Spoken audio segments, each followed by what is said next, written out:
Good afternoon, good evening, ladies and gentlemen, boys and girls, as we bring you the fourth round of the SimLab Pro Cup here from Canadian Tire Motorsports Park, most commonly referred to as Mosport, up here in Bowmanville, Canada. It's me and myself and I bringing you all the coverage here today. No Johnny Simone for this one. We should have a fantastic day of racing here for the fourth round of this championship. Mosport, one of the more iconic racetracks in the country of America's hat. As you can see, still the classic layout it has had for basically decades at this point. 2.5 mile lap around this place. Will be going for 22 laps. Temperatures relatively calm and cool today. 73 degree ambient, 75 degree track temperature, which is relatively cool given the clear skies. Humidity's a bit up there at 68%, and there's a 4-mile-an-hour wind. So overall, conditions relatively calm and cool for these guys as far as this event is going to be concerned. Qualifying is currently underway, and it's Daniel Fletcher who currently sits on pole position with Oldest Putikillis in second in the field at the moment. We'll take a peek at how things are currently going. We'll actually take a peek first, though, at your championship standings. As you see, Oldest Putikillis currently still leads the championship. His driver out on track right now is going to be Steve Kubai, who he currently sits 11th quickest. But it's Oldest Putikillis who has basically a dominating hold on this championship on the moment. Jean-Michel Noyon in second, 32 points back. Harley Lewis only a couple points back. So Oldest gonna have to rely, I think, on some bad luck from I think his competitors are gonna have to hope for some bad luck in terms of maybe being able to reel in this championship situation. But if that doesn't happen, I think it's pretty much all Oldest at this point. Let's see if we got any other drivers currently out on track. Harley Lewis, he's already run his allotted qualifying times. He sits third in the qualifying standings. I don't see any other drivers that really owe us laps out there on track. Scott Kirshner is on his third lap of 4 as he works down towards the end of the back straight and in towards the very fast final sector. And this is what Mosport is really famous for, this back straightaway, and then all of these quick corners that are just so demanding on aerodynamics and everything. This whole sector, this right, left, right, so much fun. Expect some entertaining passes over the 22 laps we have here today. Let's see if Scott Kirchner can improve on his lap. Currently sits 13th quickest of 14, and he actually does slightly improve. He goes to 12th, goes to a 13.696, only 4 thousandths behind that 19 car of Steve Kubai. So we'll see if he can perhaps get an improvement in. Alan Jolly, I don't actually know will have time to get a lap in. Only 2 minutes left in the session. Takes about a minute and some change to get around the lap here. We're seeing lap times in the 1 minute 12 second bracket. So I don't think he's going to have quite enough time to get all the way around and run a hot lap. Ollie Rockin currently on track. He's done a 1:13.915. He's the one actually that Steve Kirchner just went up above with that 13.696. So let's see, can the 77 car improve through the final sequence of corners here? And off the final corner in that Germany liveried car and across the stripe. He'll go to a 5.43, so he will indeed improve on the, actually no, I take that back. Did not improve on that lap. He ran a 5.43, I think, previous. That was not efficient. No, there's a 23.543. Sorry about that. So not great qualifying for Ollie. Just looking for a car. So, well, Scott Kirchner, he ends up wrecking on his final lap. So I don't see anyone on track that doesn't currently, or excuse me, that currently has any laps in. Pete Tinkler is on track, but he's already used up his allotted 4 qualifying laps. So now we just basically have to run out this minute or so and see what'll happen. Alan Jolly did start his lap, and I still am not convinced he's going to be able to get this lap done and in. He's right now just going up through Moss. Actually, he may just be able to squeak this lap in. Well, the 064 of Alan Jolly. He works down the back straightaway now. Let's see if maybe he can make this work.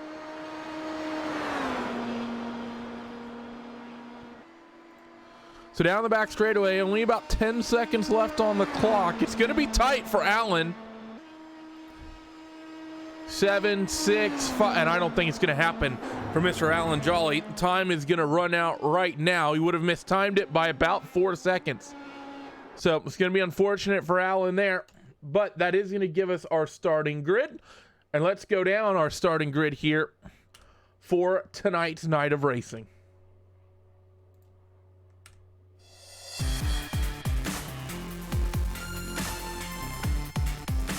So it's Daniel Fletcher who takes pole position here. Oldest Puchkella's championship points leader gets a very nice starting position in that second spot with Harley Lewis and John Michael Noyon making up row number 2. Row 3 is going to be John McCutcheon and Erwin Vandenberg with Fabio Berchtold and Kari-Pekka Viltujari on row number 4. Row 5, John Morgan and Pete Tinkler with Steve Kubai and Scott Kirchner on row number 6. Ollie Rocket and Anthony Rice on row 7 with Alan Jolly and Ollie Peacock on row number 8. It's going to be Thomas Schmidt and Kurt Van Wagenen rounding out the 18-car field. So it's going to be a 22-lap event tonight. And as is tradition in this series, this is going to be a rolling start, not a standing start.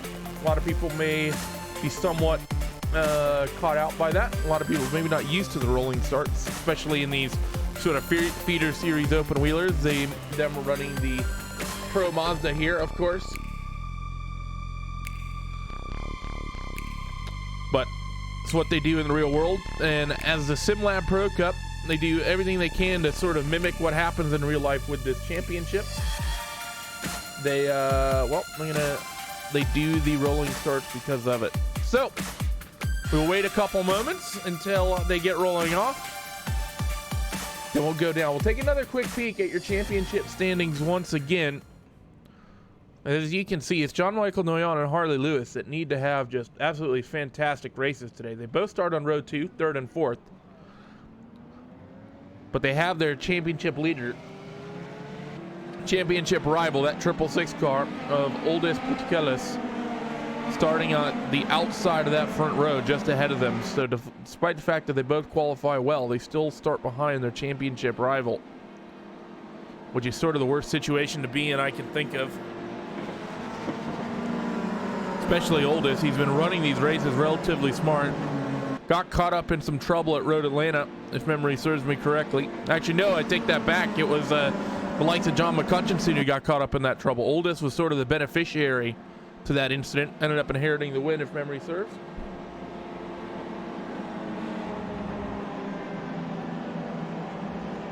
That's one of the big things with winning championships, being a championship sort of contending driver. You not only need speed, but a little bit of luck doesn't hurt either.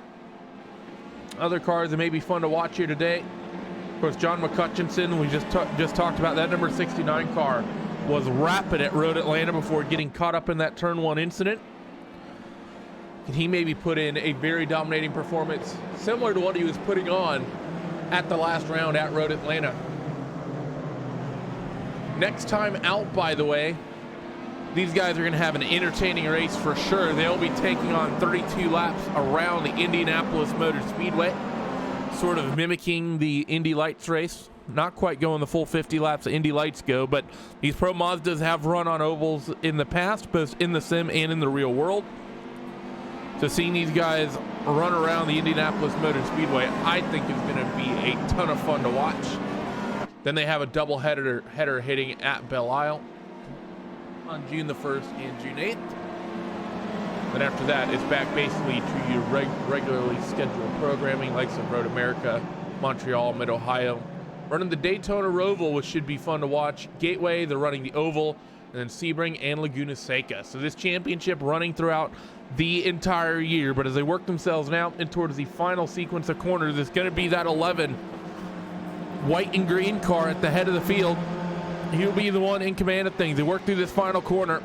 And now we wait. When does Daniel Fletcher get on it? Answer's going to be now. And we are green for 22 laps here around Mosport, in towards turn 1 for the first time. And the 4 of Harley Lewis wants to make something of this. On his championship contender, Oldest Pucikelis can't quite make the move. Through turn 1, we got a spinning car in the background. Looks to be a solo incident as Harley Lewis is off at turn 2. An easy mistake to make, and that's going to be Harley Lewis's day done in the first couple moments of this race. Oldest Pucikelis will get cycled back in towards that second position because of that. Jean-Michel Nouillon will get bumped up to third. We'll get a replay of that incident here in just a moment. As what happened to Harley Lewis, got to rewind the cameras back just a little bit further. Was there contact? I don't think there was. I think it was just a mistake. And that looks like the situation. Cold tires, maybe not running as much downforce with Harley. And well, that puts him well down the order now, and of course out of this thing for the most part. He'll be able to maybe get that car repaired and get back out there on the racetrack, but pretty much day done there for Harley Lewis on the opening lap. Pretty much a disaster situation for him. So now off the final corner for the first time, you see your top 5, 1, 2, 3, 4, 5. Really not a big separation. Daniel Fletcher's out to a bit of a gap though of 0.8 of a second, but beyond that, your top 5 all nose to tail. Jean-Michel Nouillon, he's going to go fighting now with Oldest Pucikelis. Might have to stay careful though, as you saw what happened to Harley Lewis trying to do exactly that. Found his way off the racetrack, and that's what makes this place so special. As we'll bring the track map up here to talk about that. Just so many quick corners. Not a lot of off-speed corners, but the ones you have, such as this one here at Moss, are just iconic, and they lead onto this long back straightaway that makes for some amazing passes. Let's see though, can Jean-Michel Nouillon work the slipstream and throw something on the 666 car this time? They work down this long back straightaway for these guys, and in towards that final sequence of corners. Doesn't seem like he's going to go for it just yet, so maybe playing a little bit patient in the slipstream at the moment.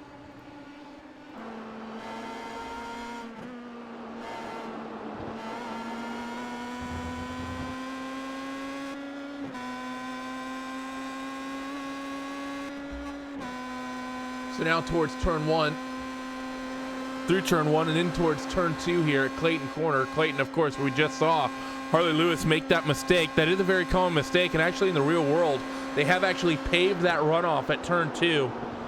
Was one of the most dangerous corners in the racetrack before, or excuse me, one of the most dangerous corners in the world before that. Now that it's paved, you get a little bit of runoff, a little bit of wiggle room before you make a mistake, which I think is actually a good thing. I think that corner was a little insane on as far as safety standards are concerned. You know, some people not happy about that corner getting paved though. Many people are purists and not fans of runoff. Let's take a peek up and down the field though a little bit. Let's battle a little bit further down the order. Anthony Rice, Kari Pekka Vichavarji started in 8th in the 18 car, as you see on your screen, trying to chase down the German of Ollie Rotkin. Ollie actually has just recently gotten passed by Anthony Rice, I believe. So a bit of an interesting scrap down here. Let's do that final sequence of corners. They're going to stay pretty much single file, as it's pretty much all Daniel Fletcher. Been a picture perfect start thus far. 1.3 seconds. Out there at the head of the field is Daniel Fletcher, ahead of Oldest Pucikelis. So great situation for him. And we'll ride on board with Jean-Michel Nouillon when we get to the Mario Andretti straightaway here in just a couple of moments, because I'm a little bit curious to see whether or not that 111 car is actually holding back down this straightaway and with the draft. Let's take a peek as they turn off a Moss corner and onto the Mario Andretti straight. So just really got to listen to the engine note here. Does he sort of lift off of this? And it doesn't really seem like it. Just doesn't seem to have the sort of slipstream I would have actually expected. Just can't quite draft up to the back of Oldest. So maybe a bit less aerodynamics coming from Oldest here today. Able to keep him out in front of one of his championship rivals. Of course, the first one ending up off at turn 2. For Jean-Michel Nouillon, he's got to find some way, somehow, to open that, or excuse me, to close that gap and make something of that on Oldest, really pressure him here. Another fight that's relatively close in your mid-pack. Pete Tinkler, John Morgan, Scott Kirchner. About 2 or 3 tenths between these first two cars. Another 4 to 5 tenths out back to that 0-0 behind of Scott Kirchner. As through turn 3, the auto racing team car of John Morgan will go, trying to chase down that 44 car of Pete Tinkler. Lotus colors on that machine. And Scott Kirchner maybe made a bit of a mistake as he's lost a little bit of ground. Here they go now down this back straightaway. Let's see what John Morgan can do in the slipstream now, trying to reel in Pete Tinkler.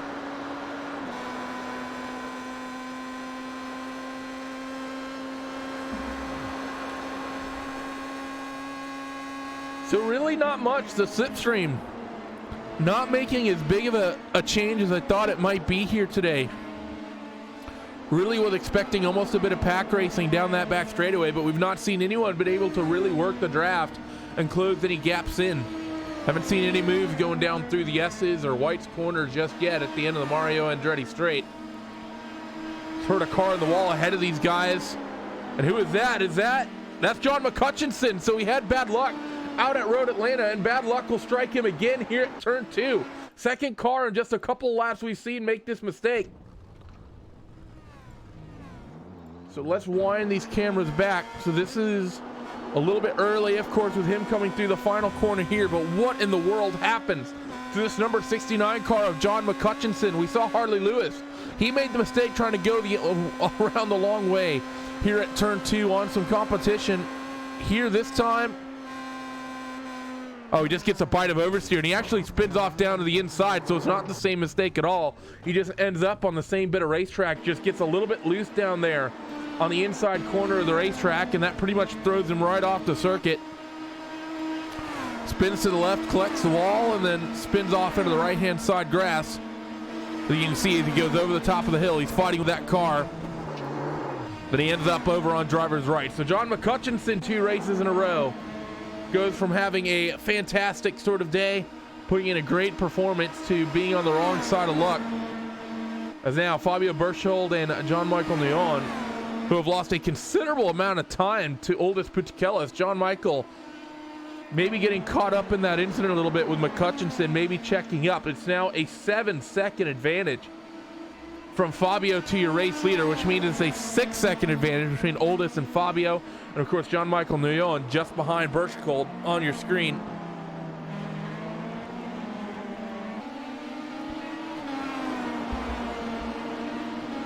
So down the Mario Andretti straight once again, John Michael Nguyen still can't make anything of that in the slipstream on Fabio. Fabio's had a great race thus far, by the way. Started 7th in this.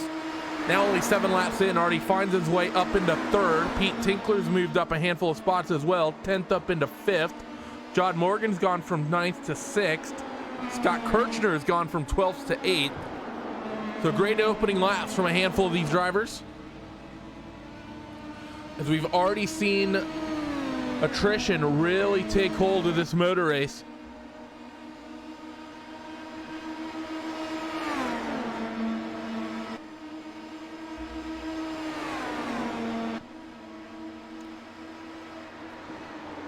So now through turn 3, we'll go Fabio Berchtold, as everything is really kind of single filed its way out in this race. Not a lot of close fights. As a motorbike goes by on the road in front of my house. Maybe you heard that. Props to you in the chat if you can identify what that was. Harley Lewis in the YouTube chat. And yeah, Harley, it is one of the irritating parts of this racetrack, but it's what makes it so fun. That turn 2 complex, so easy to get wrong, as we've seen both from you and from John McCutcheon.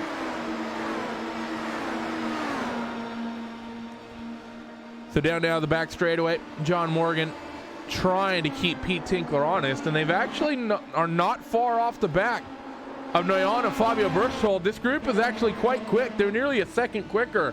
Last trip around the racetrack, Pete Tinkler once again puts in a very quick lap. that last time through. So we'll take a look at the deltas.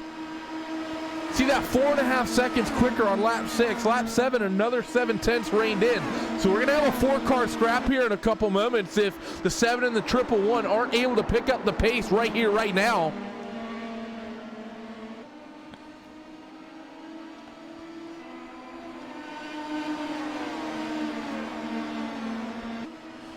It's once again down the hill and climbing immediately back up here at Moss Corner. And you see John Michael Noyon now all over the back of Fabio. He sees that gap closing in behind him and I think knows he needs to get aggressive. Let's see if he can work a pass down here at the end of the Mario Andretti straight. This is the closest he's been for the slipstream, but he cuts out way too early, I think. He needed to keep with the draft, but it looks like Fabio is going to pretty much let him through here. So John Michael Noyon will get a free spot, which means it'll be Fabio Berchtold. He's going to have to hold off the charging duo of Pete Tinkler and John Morgan.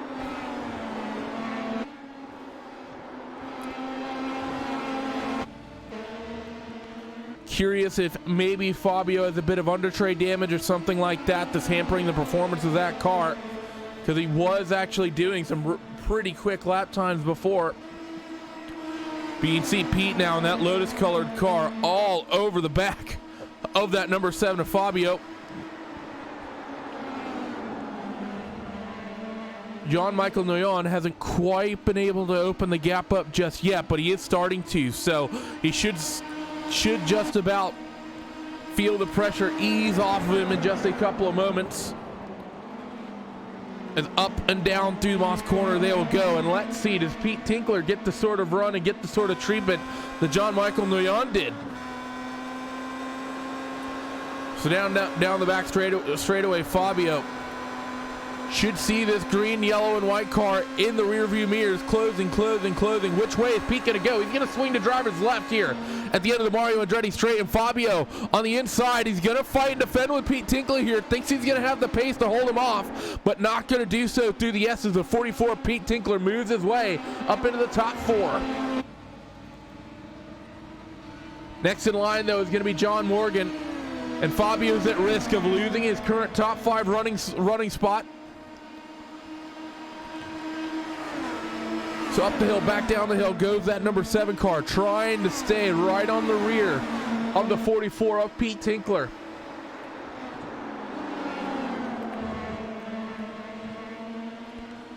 Through turn 3 now and down in towards turn 4 and 5. Quick flick to the left-hand side, and let's see, I think maybe Fabio is running just a little bit more aero on this car than everyone else, and I think that's what's really hampering him down the straightaways as they hit the Mario Andretti straight once again, and John Morgan in the Starbucks car tucked all over the back of Fabio Berchtold, but Fabio has a bit of draft from Pete Tinkler ahead of him, so for John Morgan, he's not going to be reining in as much time as he typically would be. So in towards the S's, John Morgan's not going to be able to do it just yet. Fabio a little bit wide here at the end of the lap, but able to sort of hold that middle line.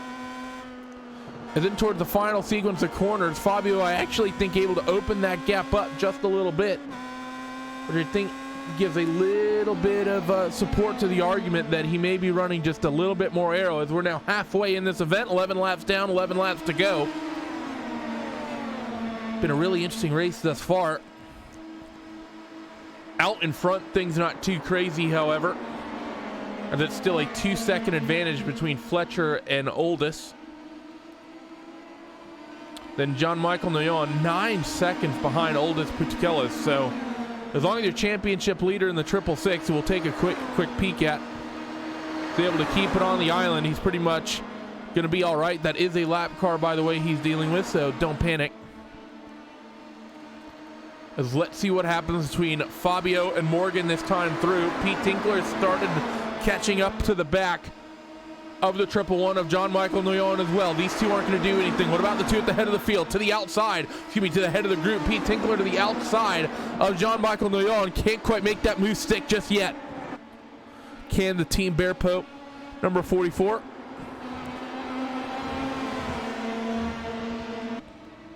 Ten laps to go now as they cross the stripe. That 44 car of Pete Tinkler is getting aggressive.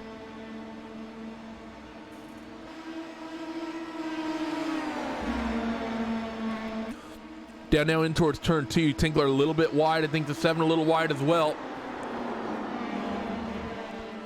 You can see Fabio's actually reeled that 44 car in just a little bit. So this is really a 4-car scrap.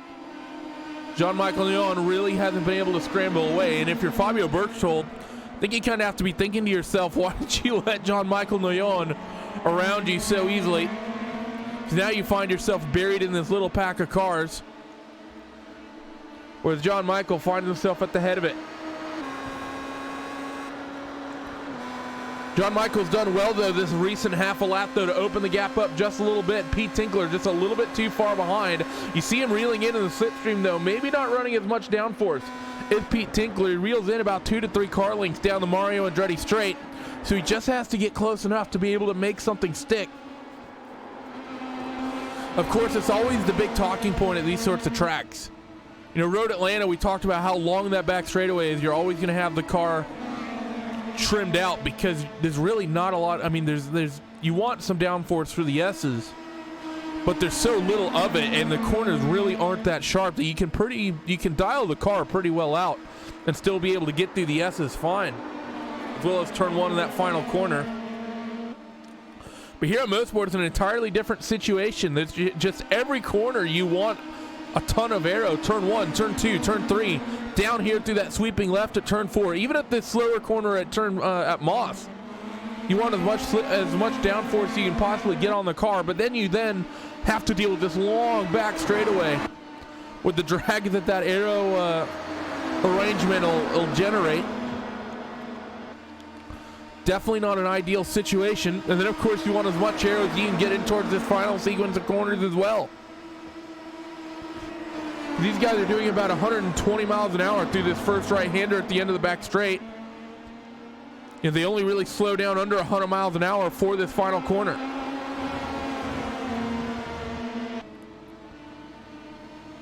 .2 seconds now, the gap, by the way, from first to second. There's not a lot of other close fights on track, by the way. This is the only other battle within about 2 seconds. It's between Erwin Vandenberg and Kari-Pekka Jarvi.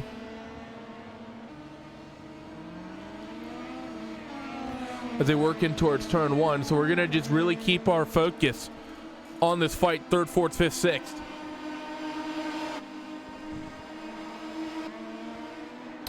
As Pete Tinkler is still trying everything he can to reel in Jean-Michael Noyon. But like we were talking about, you want as much aero as you can get, but you also want to have as much speed down the straightaway as you can get, and it could be I think what's happening is I think Pete has the car trimmed out a little bit more than Jean-Michael Noyon, but I think he's struggling in the dirty air because he always reels the gap in nicely going down the Mario Andretti straight. But really from about this point until you get back to Moss Corner, it seems like that 44 car just loses the amount of ground he's able to make up down the straightaway, so just can't quite keep the car stuck to the racetrack. And of course, because he's following a car, he's going to have the dirty air effect playing into that. It's really the big thing is that the more aero you take off the car, the more the dirty air affects you.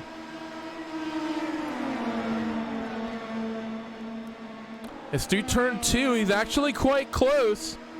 If he can just really hook up turn 3, turn 4, he might be okay, and he might be able to make something of this. That gap has definitely come down just a little bit. So I think we're going to see the 44 of Pete Tinkler make something of this down this back straightaway this time. Roll bar cam up through Moss. And let's see, can he hook it up? He's close to the back of this 111 car. Is the 44 of Pete Tinkler. So now working the slipstream. Will he go to driver's left? Yes, he will. So Jean-Michael Neyon at risk of losing his podium position. Look at Fabio Berchtold in the background. He wants to get into this fight as well. They're going to be wheel to wheel in towards the S's. And who's it going to favor? You can really run both lines through this sequence of corners. And they're still side by side into the final corner, which should favor Jean-Michael Neyon on the inside. So beautifully defended by the driver of that 111 car. 6 laps to go in this motor race. Tinkler tries to take the fight right back to the inside of turn 1. Can't do that just yet either. Down through turn 2 once again. The fight for the podium really heating up in this 4th round of your SimLab Pro Cup. through turn 3.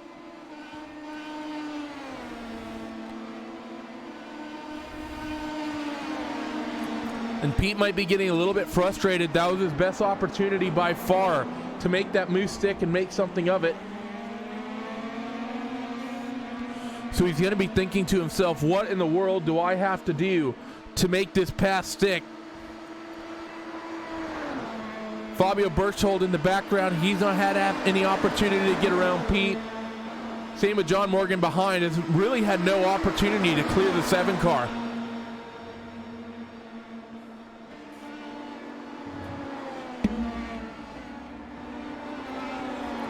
As I slap my beverage can against my microphone like a true professional. These guys will come off this final corner with 5 laps remaining in this race.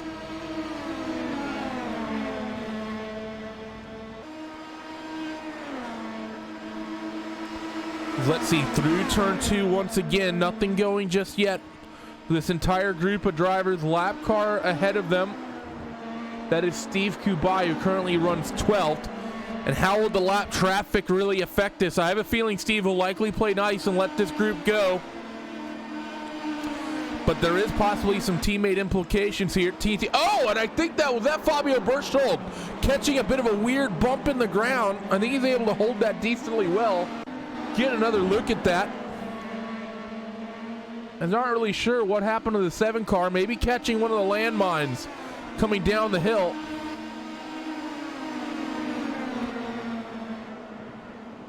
Definitely interesting there. So maybe some damage on the 7 car after catching that bump.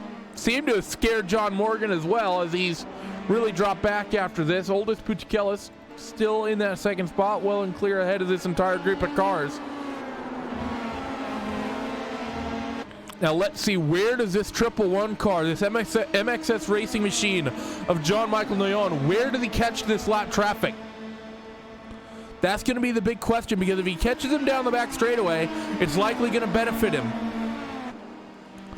Of course, he'll have the slipstream effect, but he needs to catch them. He needs to catch Steve Kubai down the back straightaway, but be able to get past him going into the S's.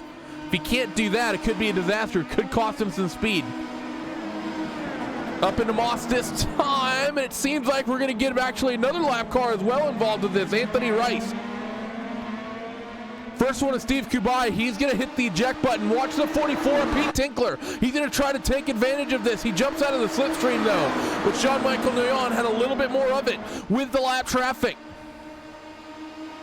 The 44 Tinkler is going to be alongside the outside into these final sequence of corners once again. We saw this a couple laps ago, and Noyon was able to hold steady, and he's going to do so as well, as Pete Tinkler is not going to fight nearly as hard this time. So they stay in order through the lap traffic. 3 laps to go.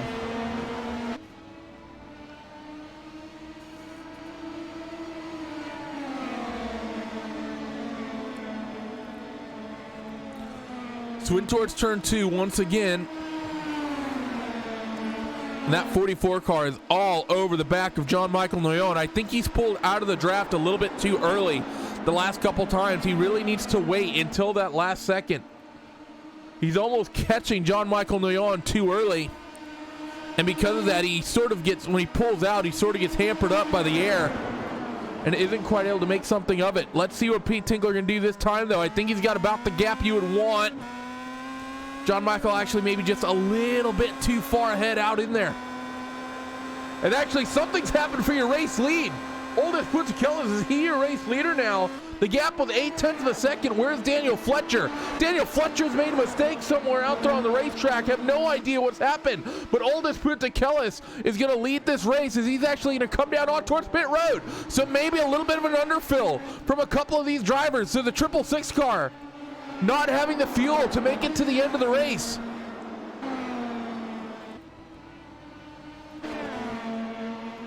Maybe there's a required pit stop here I wasn't aware of, but we should be okay on fuel, as John Michael Noyon, this has now become the battle for the race win.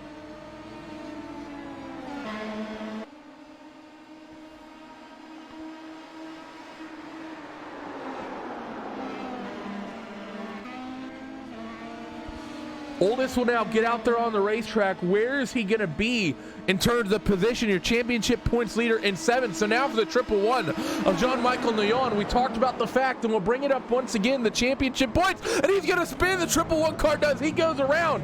So for Jean-Michel Noyon, he gets given potentially a huge gift, and then he pretty much throws it away through Moss. That's going to give Fabio Berchtold the race lead here late in this one. And look at the way things have packed up for what is now 3rd, 4th, and 5th on the racetrack. Oh my word, everything is picked up. I still have no idea what's actually happened to Daniel Fletcher. I don't think that would have been a pit stop. I think he made a mistake on the racetrack.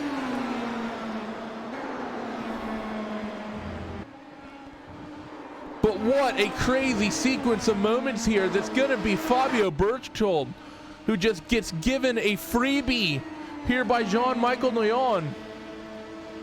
Somehow goes from 3rd up into the race lead. We'll get a replay of that. We'll replay the last couple of laps, or that penultimate lap at the end of the race, but it looks like it's going to be Fabio Pete Tinkler 0.8 of a second back. Championship points are going to be all over the place. Pete playing with fire, dipping the left side tires off onto the dirt. You see him single filed out behind for 3rd, 4th, 5th. It's up the hill at Moss. Can Pete Tinkler for the final time make something of this with the slipstream? Fabio Berchtold is well ahead of him as they work down the Mario Andretti straightaway.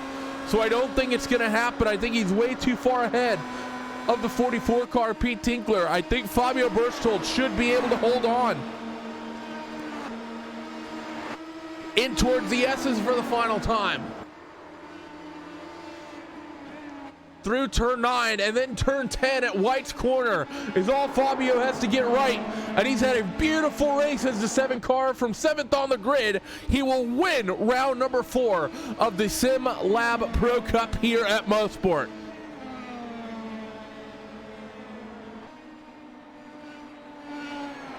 But oh my word, what a couple of laps this was. Drama everywhere, and let's we need to decompress for a moment. Let's take a look at some incidents and some replays. So what happened to Daniel Fletcher? He had a couple of slow laps. This is going to be a relatively long replay as we see what happened to Daniel Fletcher. This is while he was leading the race. He had 2 slow laps back to back, ran a 1:19.0 and then a 1:32.2. So he actually may have come down pit road. You see, he ends up 5th place on the racetrack when it's all said and done. But what happens to the 11 car here? Little wide at turn 3, but able to hold on to it. Did the spin maybe come at Moss?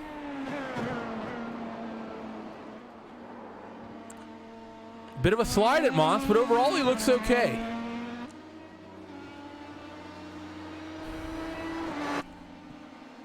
So where's the checkup going to be? You should just about be able to see that 666 car in the background, and indeed you can. So you maybe make this mistake in toward the final sequence of corners.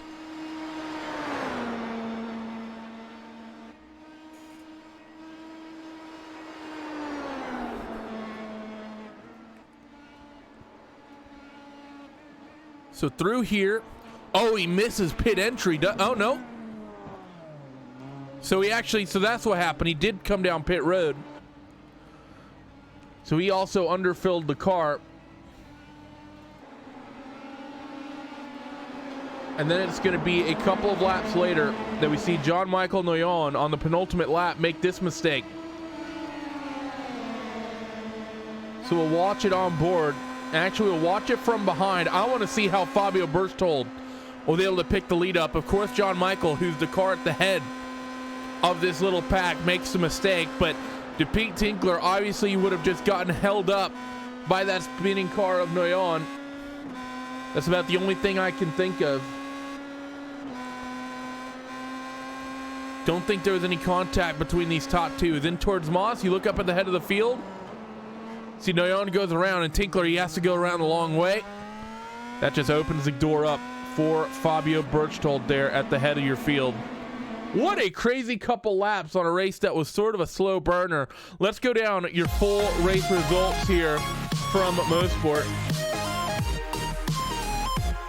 And it's Fabio Berchtold who's able to take victory in this one. Pete Tinkler in second, John Michael Noyon, John Morgan, and Daniel Fletcher. They round out your top 5 with Kirchner, Pucikelis, Erwin Vandenberg, Kari Petevich-Avari, and Ollie Rockin rounding out your top 10. Alan Jolly, Steve Kubai, John McCutcheon, Anthony Rice, Kurt Van Wagenen, Harley Lewis. He's got to be thinking what he could have made of this. What a disaster race for him and John Michael Noyon. We talked about them, really the 2 closest in the championship to that triple sixth of Oldest Pucikelis. And it's the one race where Oldest gets bad luck, and they both sort of choke a little bit. Ollie Peacock and Thomas Schmidt, neither of them started the race. So we're going to take a quick and short break here on RaceSpotTV, see if we get any post-race interviews. And if we do, we'll be back with those. And if not, we'll be back in just a couple of moments to close this out here on RaceSpotTV. Do not go away.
Well, we don't get anyone who wants to come have a chat with me here today. No post-race interviews, but we'll take a peek at your running order near the end of the race once again. And well, that pretty much tells the story, I think. Fabio Berchtold, what an opportunity for him, able to steal a win.